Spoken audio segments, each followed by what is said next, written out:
Hello everyone, welcome to my mother's channel. Today we celebrate Tu B'Shvat, and Tu B'Shvat is actually when the trees they bloom and they open up and they have beautiful flowers and they take out fruit. So today we brought oranges, dates, apples, pears, grapefruit, and sunflower seeds.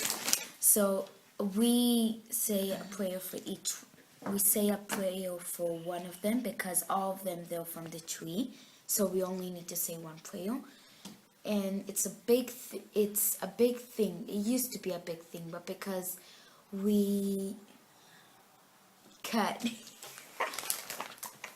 Oh, my daughter got shy and stopped doing the video, so I was not feeling well on that day, so I had to do it later. So anyway, as she was talking about Tu B'Shvat, and as you saw, like the fruit that we had, which was actually most of it was from the grapefruit is from our own tree. And you see, like, especially in my neighborhood, there are a lot of almond trees around.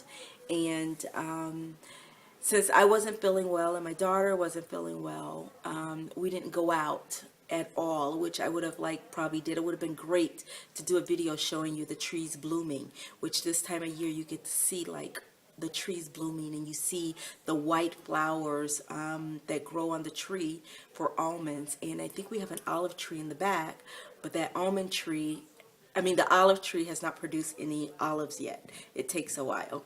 Anyway, so she was just trying to say that when we eat like lots of fruits. Now some people eat lots of dried fruit, and I will show a picture of that.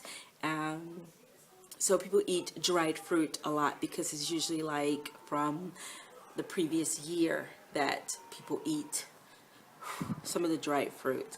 But you really should be eating fresh fruit that's from the tree, because as I mentioned so many times in Israel, it's very seasonal. It is no joke when you read in the Bible about like the seasons. It is no joke in Israel. It just really isn't. You definitely feel it. Like when we were in the States, as I said before in another video, like it was so amazing. Like you can get anything you want. And in Israel, it's not like that. It's seasonal. So like everything that grows on a tree, you'll get now. And things that you don't necessarily, like pineapple is not from a tree. Did you know that? Pineapples are not from a tree. So pineapples are very expensive in Israel, but like they're just expensive. And we don't even eat fresh pineapple because it's so expensive for me. I might buy it like for a special Sabbath treat for us, because only my daughter will eat it, my husband will eat it, my son eats absolutely nothing. So this time of year is usually like an abundance of citrus fruit. So you get lots of citrus fruit. And my voice is terrible. I'm sorry. So lots of citrus fruit now. One thing you won't get: peaches, plums, grapes. It's not the season for it. Those are the summer. You get those in the summer. Mango, you get in the summer. Avocado is in one of the pictures that I'm going to show. Avocado is hard as a rock right now. You're not going to get a fresh avocado that's soft that you can actually take home and eat. It's hard as like an oven, a stone. Really, really hard. I'm going to try and start sprinkling in some Hebrew words in some of my videos. My Hebrew is not perfect at all. And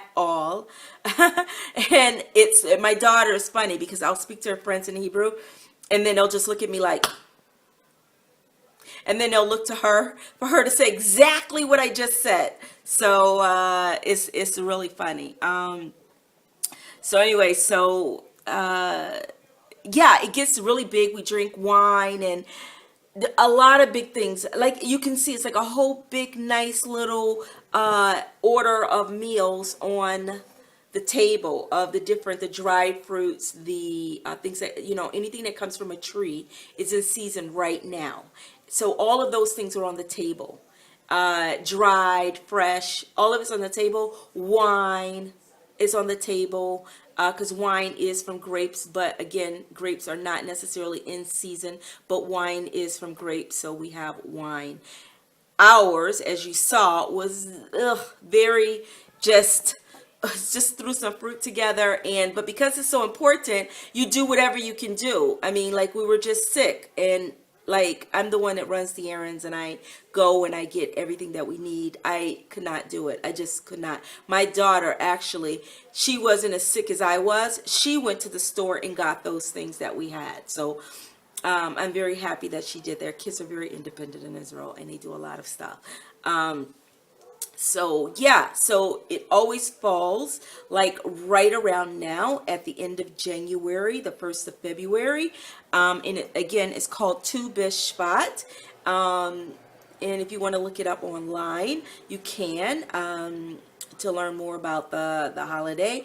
But it's just something to celebrate the trees, to celebrate the blooming of the trees and the produce that it brings off and gives to us to eat. And it's just a really amazing thing. And my kids' school, they do like a little bit more, and I learn more from my kids, like how to do certain things that's more of like Israeli culture. Like in the States, they don't really celebrate Tu B'Shvat. They talk about it, and at school they might do a little cute something, but it isn't like it is in Israel, where it's like a nice tablecloth and wine and all the fruits, and they say a bracha, and then people talk, and you know, it's just really cute. But it's more like just family getting together and doing it, or your family, your own personal family, or maybe cousins might stop by, or your neighbor might drop off a tray of dried fruit or nuts just to say hi, how you doing? Or you know, we used to get that when we used to live in my other neighborhood. It was very like friendly and more family orientated in the neighborhood, and people would come by and give you nice things, just like, oh, look what I got, or would you like some? Or, and also at school it's definitely different. Like they do, everybody brings something. It's really, really nice. It's so different than America on this particular holiday.